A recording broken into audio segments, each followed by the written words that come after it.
Isang maliit na eroplano ang bumagsak sa Pilipinas. Isa itong pribadong eroplano. Nangyari ang pagbagsak noong ika-6 ng Pebrero, taong 2025. Malungkot ang pangyayaring ito at nagsisikap ang mga tao na alamin ang mga detalye. Nangyari ang pagbagsak ng hapon. Bandang 2:00 ng hapon, oras sa Pilipinas.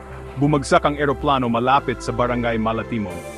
Ito ay sa Ampatuan, Maguindanao del Sur. Sa impormasyong nakalap ng Bandera News Cotabato, ang eroplano na may body number N3349CA ay mula sa Mactan, Cebu patungo sa Cotabato areas para mag-aerial survey nang maganap ang trahedya.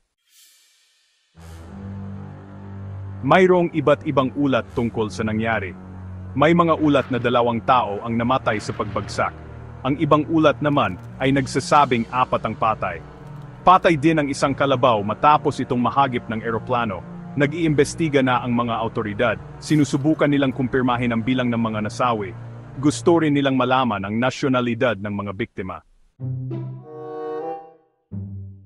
Maraming posibleng dahilan kung bakit nagkakaroon ng pagbagsak ng eroplano.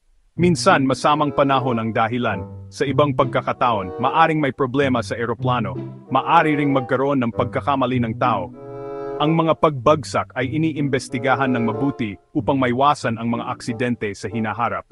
Samantala, wala pang inilalabas na official statement ang CAAP o Civil Aviation Authority of the Philippines hinggil sa bumagsak na eroplano.